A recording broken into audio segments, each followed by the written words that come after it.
Hola, hola, hola, amigos televidentes de su programa En Nombre de la Democracia. Muy buenas tardes, muy buenas noches, muy buenos días, porque este es un programa que se ve a toda hora del día. Lilian Mateo y Eugenio Ferrán tienen para ustedes hoy, amigos televidentes, que estamos conmemorando, ¿no?, la Virgen, Nuestra Señora de la Virgen de la Alta Gracia. Sí, que nos ampare la Virgen. Para que ampare este país. Tenemos un plato fuerte porque vamos a hablar de un tema que es cotidiano para toda la gente de este país, para el pueblo en sentido general. Vamos a hablar de economía y para ello traemos acá a un experto economista destacado de la República Dominicana con nosotros hoy, Carlos Cuello. Bienvenido. Gracias por la invitación, señores. Me encantó el título del programa. Democracia. Hablar de economía en democracia, yo creo que es la mejor combinación que puede haber. Así es. Entonces, como es democracia y es pueblo, yo quisiera que nuestro invitado, dándole también lo que es la bienvenida frente a todos nuestros redes y televidentes, nos explique un poquito realmente. Si yo, como ciudadana, soy un indicador de crecimiento, número uno. Número dos, ¿por qué vemos tanto en los medios de comunicación y un montón de comunicadores, periodistas, articulistas y hasta editoriales aplaudiendo tanto un crecimiento económico cuando en mi país a Lilian Mateo todavía no le han enseñado, no se le ha mostrado lo que es un descenso en cuanto a las provincias más deprimidas, su reducción? Recuerdo que una vez éramos 5, luego subimos a 7, hoy somos 10 las deprimidas. En medio de un crecimiento económico, ¿por qué provincias deprimidas siguen deprimidas? Bien. Mira, lo primero que yo creo que debemos hacer una precisión con dos conceptos económicos. Uno es crecimiento. Exacto. Crecimiento es cantidad, ¿no? Y el otro es desarrollo económico. Sí, claro. Para que nosotros logremos desarrollarnos como economía, tenemos que crecer. Debemos crecer. Si no hay crecimiento, no puede haber desarrollo. Exacto. Ok. Y a su vez no hay bienestar social. Es que desarrollo implica bienestar.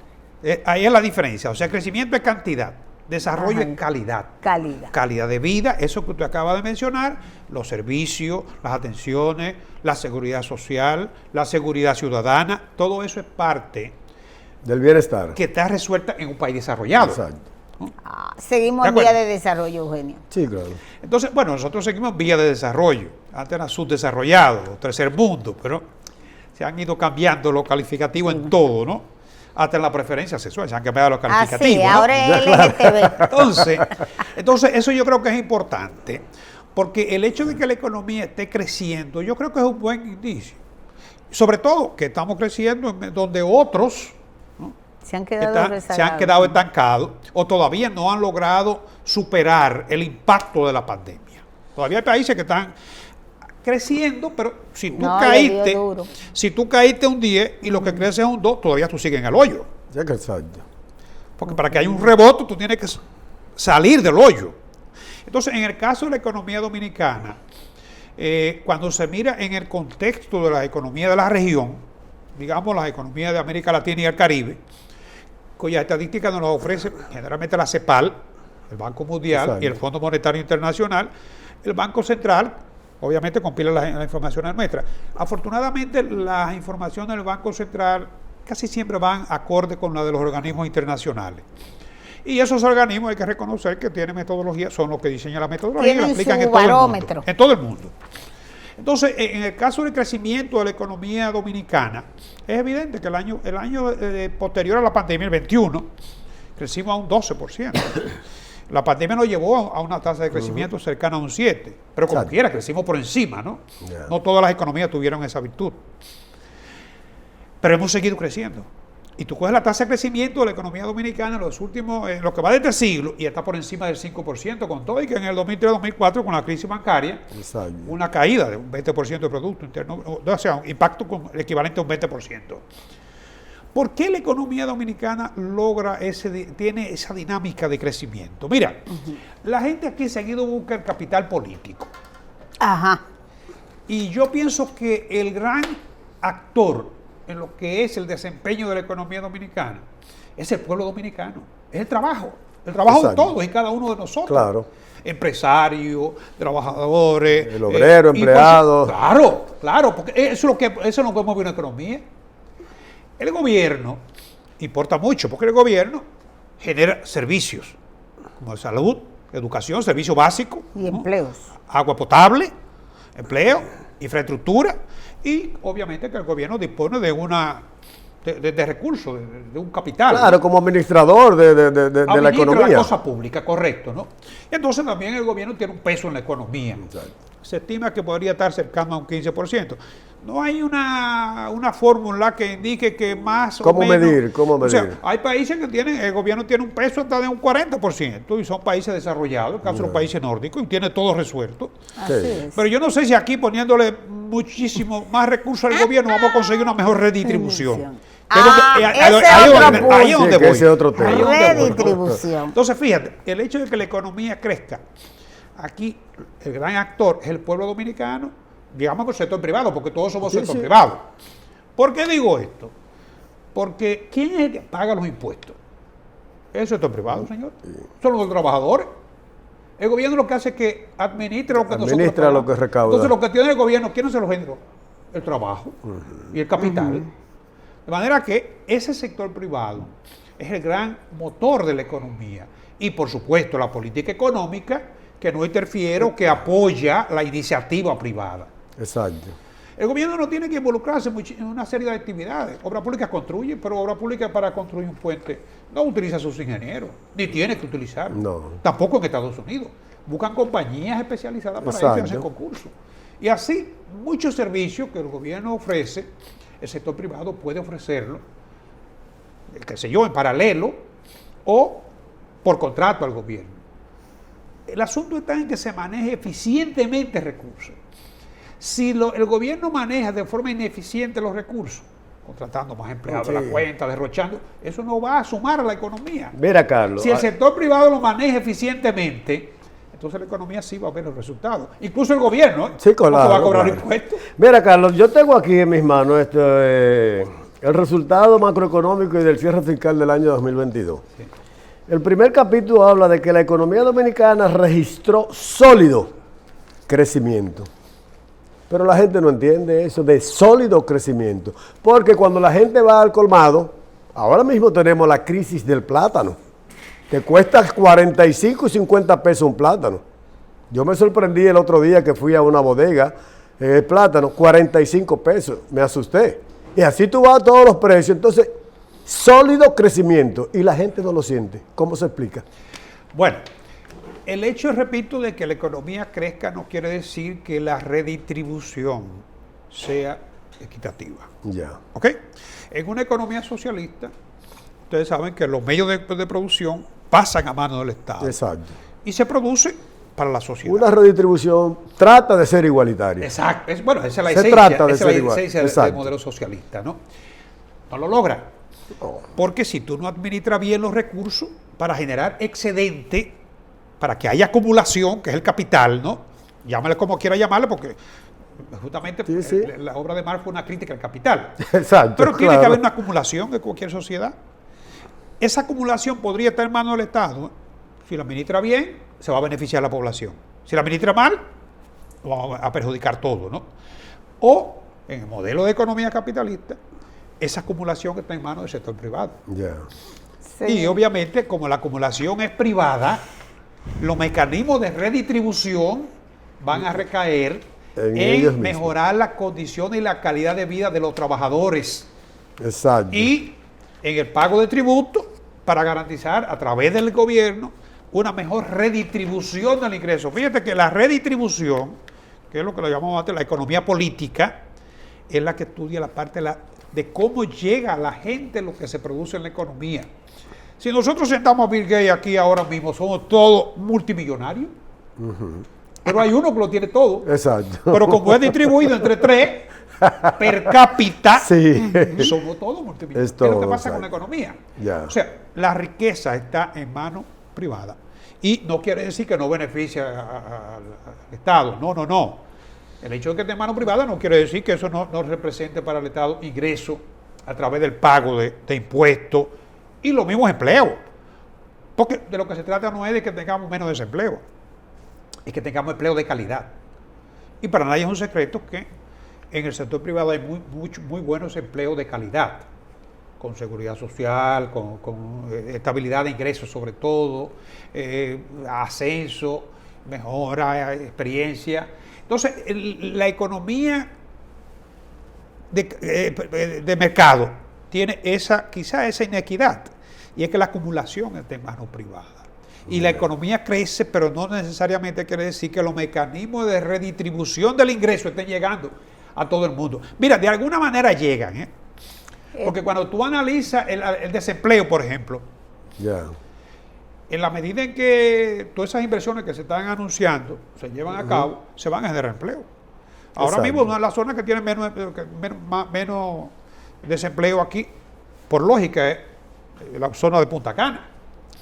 ¿Pero por qué? Porque hay inversiones, cuantiosas inversiones. Sí, claro. Porque se recibe más del 60% de los vuelos llegan al país. Y eso mueve la economía. Oye, el turismo es la principal actividad económica que tenemos ahora mismo. Y toda la gente que vive en esa zona y que está trabajando, está haciendo su casita.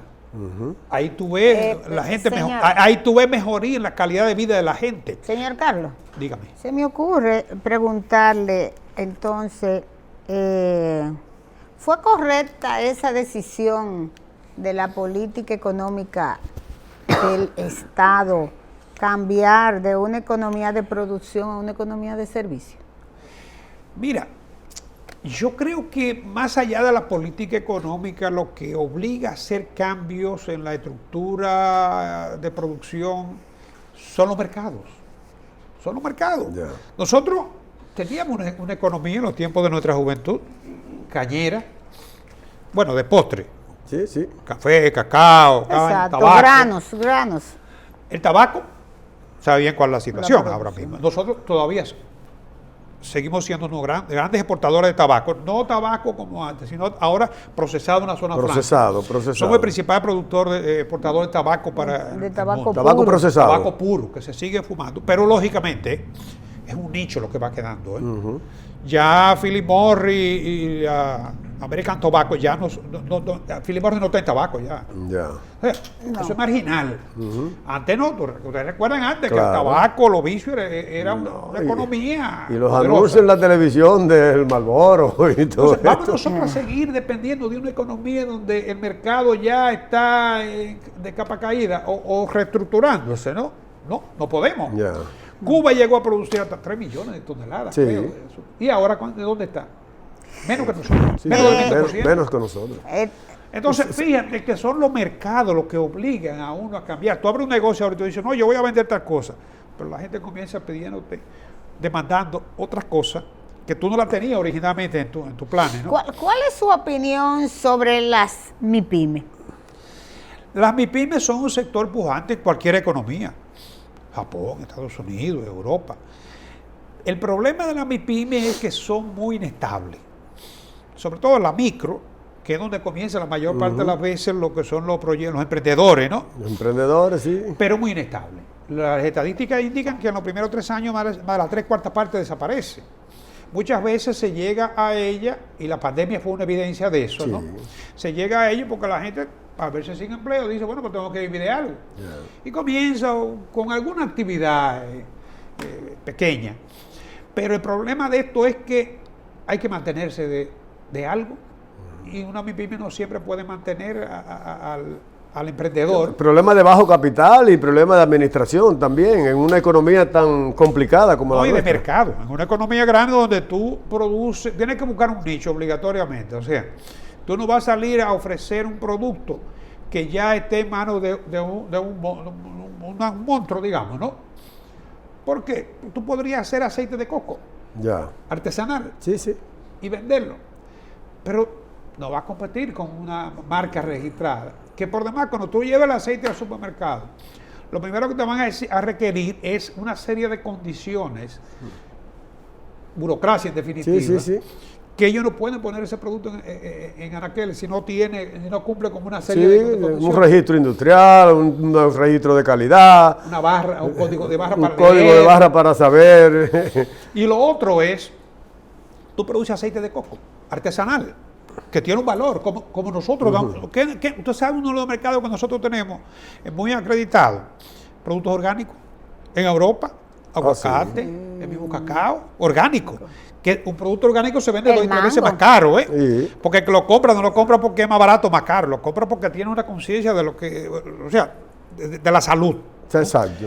Entonces, nosotros, por ejemplo, en eso, con la MIPYME, tú fabricas ese aceite, pero hay una parte que es la logística para traer ese aceite. Si tú quieres penetrar en el mercado de la industrializarlo, capital, tienes que buscar una flotilla, un equipo de transporte, que Sí. como un solo producto, no va a poder. Entonces se va a salir más caro la sala que el chivo. Y que resulta que el fabricante grande tiene una flotilla, pero ahí incluye una gama amplia de productos. Ya. Y tiene Claro. también ya una logística de abastecimiento de suerte tal que el supermercado está conectado y cuando se le acaba algo, el supermercado no tiene ni siquiera que hacerle pedido. Ya él sabe cuántas unidades faltan. El problema de suministrar, de garantizar el abastecimiento, no es del dueño del supermercado, es del productor o del suplidor.